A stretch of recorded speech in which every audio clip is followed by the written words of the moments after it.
नमस्कार दोस्तों, आपका स्वागत है मेरे चैनल में। अब तक में हमने प्रकाश चैप्टर के 4 प्रैक्टिस सेट हल कर चुके हैं। अब हम 5वां प्रैक्टिस सेट हल करने जा रहे हैं।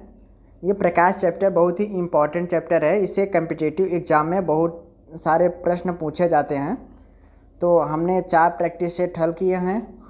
उस जो चारों प्रैक्टिस सेट आपने अगर नहीं देखा है, उसको हल नहीं किया है, तो मैं डिस्क्रिप्शन में उसका लिंक दे दिया हूँ हर एक प्रैक्टिस सेट का। आप वहाँ जाकर देख सकते हैं। तो चलिए हम आगे 41वां नंबर यानी प्रैक्टिस 5 का पहला नंबर हम सॉल्व करने जा रहे हैं। देखिए, आप लोग पढ़ लिया करिए। पढ़ने के बाद आप अपने दिमाग में सोच लिया करिए कौन सा प्रश्न सही है, कौन सा गलत है। तो आप एक बार पढ़ लीजिएगा, फिर बाद में मैं बताऊंगा। तो इसमें कह रहा है, चटका हुआ कांच चमकीला प्रतीत होता है। क्या है? चटका हुआ कांच चमकीला प्रतीत होता है। अपवर्तन के कारण, परावर्तन के कारण, व्यक्तीकरण के कारण, पूर्ण आंतरिक परावर्तन के कारण। तो ये होगा पूर्ण आंतरिक परावर्तन के कारण।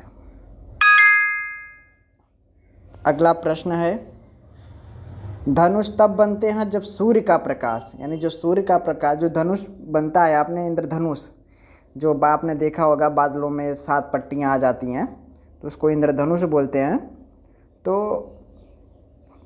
उसमें कह रहा है कि सूर्य का प्रकाश क्या करता है। तो वायुमंडल में वर्षा बूंदों पर गिरने से अपवर्तन और आंतरिक परावर्तन होने पर इंद्रधनुष तब बनता है जब वायुमंडल में वर्षा बूंदों पर गिरने से अपवर्तन और आंतरिक परावर्तन होने पर क्या बनता है? इंद्रधनुष।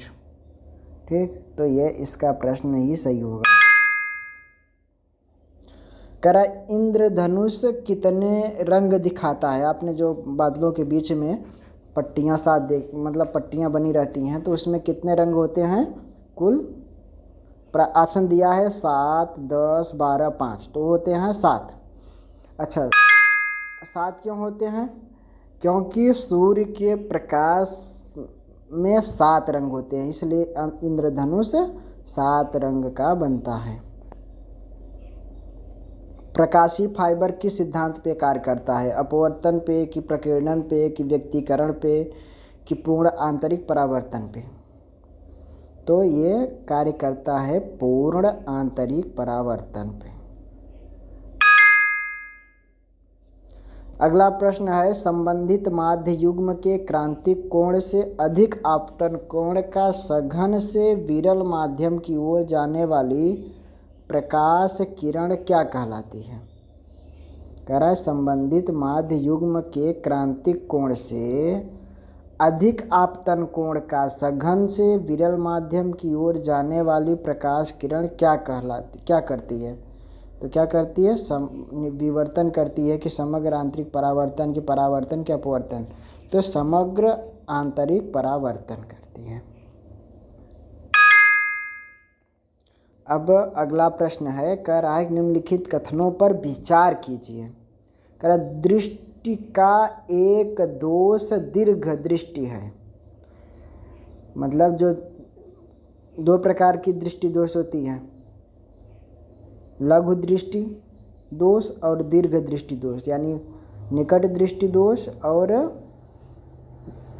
दूर दृष्टि दोष है। तो कह रहा है दूर दृष्टि में दोष में क्या होता है? तो दूर दृष्टि दोष में निकट की वस्तु हमें स्पष्ट रूप से दिखाई नहीं देती है। तो पहला ऑप्शन कह रहा है, कोई व्यक्ति दूरस्थ वस्तु का स्पष्टतया नहीं देख सकता है। यानी जब जिसको दूर दृष्टि दोष होगा, वो दूर की, कह रहा है कि दूर की नहीं है, गलत बात है। उसमें क्या होगा? दूसरा ऑप्शन है, कोई व्यक्ति निकटस्थ वस्तु को स्पष्टतया नहीं देख सकता है। यानी जिसको दीर्घ दृष्टि दोष है, मतलब दूर दृष्टि दोष है, वो निकट रखी वस्तु को स्पष्ट रूप से नहीं देख सकता है। और कह रहा है कि आँख का निकट बिंदु सामान्य स्थिति से दूर हट जाता है। यानी जब जो आँख का निकट बिंदु है अपनी सामान्य स्थिति से दूर हट जाता है, तब दूर दृष्टि 200 होता है। मतलब ये तीसरा ऑप्शन सही है। तो 2 और 3 इसमें कौन से ऑप्शन है? 2 और ये 3।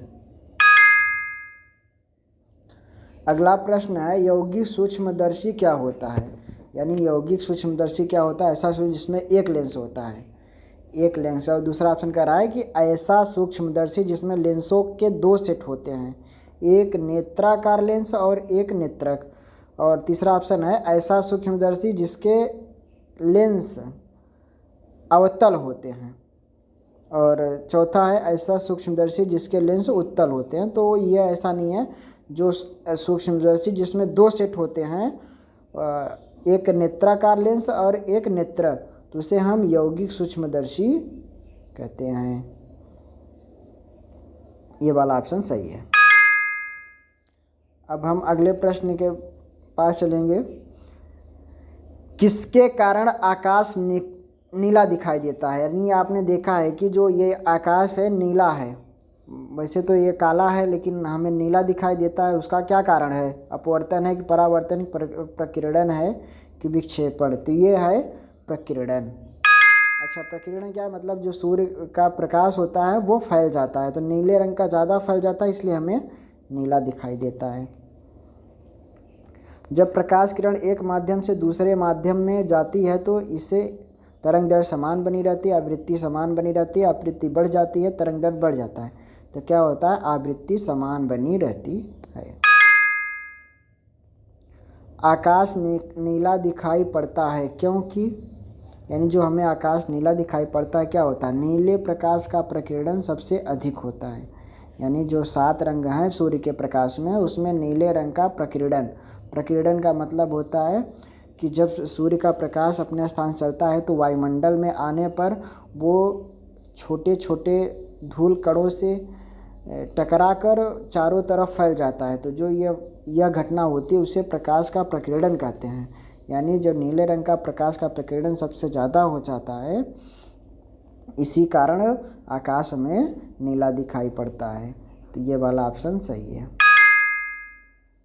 और आप लोगों को अगर यह वीडियो अच्छा लगा हो तो आप लाइक कर लीजिए, और जो त्रुटि हो या जो अच्छा लगा हो आप कमेंट करके हमें बताएं, और अपने मित्रों के पास, सगे संबंधियों के पास शेयर करें ताकि उनको भी जानकारी हो। और अगर आपको यह चैनल अच्छा लग रहा हो मेरा तो आप सब्सक्राइब करें। बाकी कोई ज़ोर ज़बरदस्ती नहीं है, जैसी आपकी इच्छा है। और पूरा वीडियो देखने के लिए आपका बहुत बहुत धन्यवाद।